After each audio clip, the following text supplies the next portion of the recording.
Калифорнияның тыныш көшелерінде рождестволық мереке алдында бәрі әдеттегідей болып көрінді.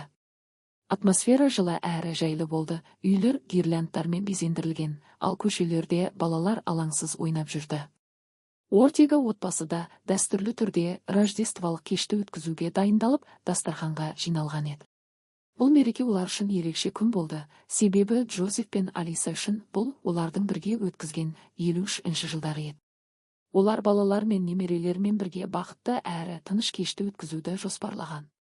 Барлығы қалыпты жүріп жатқанда еді жұбайлардың балалары, Джеймс, Чарльз, Алисия, олардың балалары.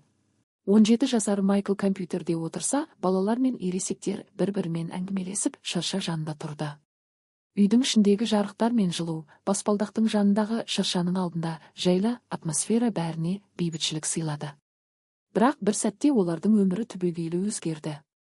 Сағат 23:30-да есік қағылады. 8 жасар Катрина есікті ашуға жүгіріп, Аяз ата келе жатқанын қуанышпен айтады. Бірақ ол есікті ашқанда Аяз атаны емес, қолында сыйлық қорабымен жартылай автоматты қаруды ұстаған бір адамды көреді. Бұл адам Брюс Пардо еді. Ол Аяз ата костюмін киіп, тыныштықта отырған отбасына шабуыл жасады. Оқиға бірнеше минут ішінде орын алды. Брюс Пардо үйге кіріп, ешқандай ескерту жасамай, бірден атыс бастайды. Оның қаруынан шыққан оқтар Джозеф пен Алиса Ортеганы және олардың балалар мен немерелерін қызыл қанға бояды. Құрбандардың барлығы да қаза тапты. Брюс Пардо қылмыс орнынан қашып кетіп, көлігімен із суытып кетті.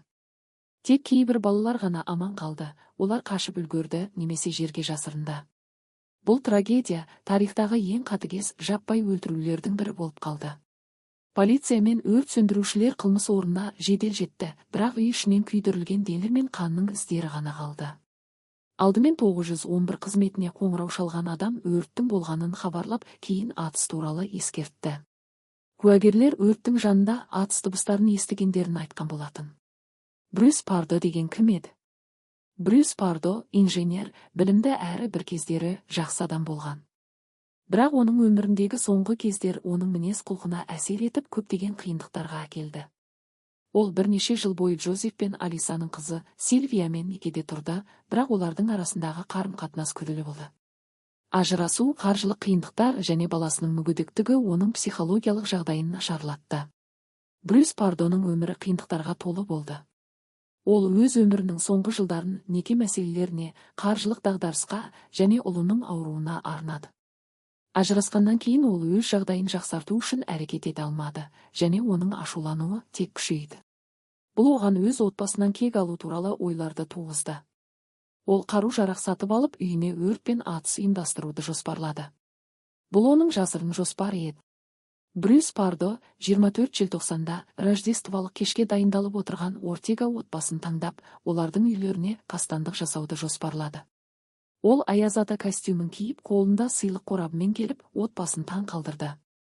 Бірақ ол тек сыйлықтар мен қуаныш әкелген жоқ, ол өлім мен қорқыныш алып келді.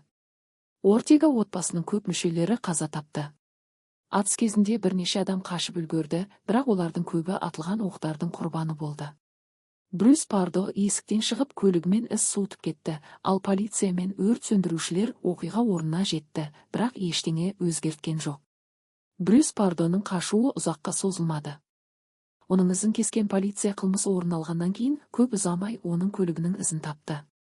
Полицияның жедел әрекеттерінің нәтижесінде Брюс Пардоның мекенжайы анықталды. Бірақ ол өзін құтқару үшін көмек сұраған жоқ, керісінше өз өмірін аяқтауға шешім қабылдады. Брюс Пардо өзінің қылмысын жасағаннан кейін бірнеше күннен соң өзінің өмірін қию үшін өз үйінде өзін-өзі өлтірді. Полиция оның денесін үйінен тапты. Өлімнің себебі пистолетпен өзін атқан.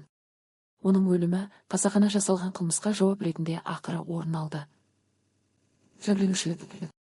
Оның өлімі бүкіл отбасына қайғы мен қайғылы жағдай қалдырды, бірақ ол ешқашан құрбандарының туыстарынан кешірім сұраған жоқ. Қаза тапқандардың көпшілігі Ортега отбасына тиесілі болса да, тірі қалғандар өмірін жалғастыруға мәжбүр болды. Қатты жараланған және қайғыға толы Латиш қаза тапқан жақындарының қайғысына қайғырғанымен, жаңа өмір бастау үшін күресуге шешім қабылдайды. Ол отбасымен бірге жаңа үйлеріне көшіп, рождестволық кешті қайтадан қуаныш пен үмітпен атап өтуді жоспарлайды. Трагедияның құрбандарының жақындары қылмыскер Брюс Пардоның артынан қуған полицейлерге қосылып, бұл қатыгез қылмыстың алдында ештеңе өзгермеді дегенді білдіреді. Бұл оқиға олардың жүректерінде мәңгілікке қалды.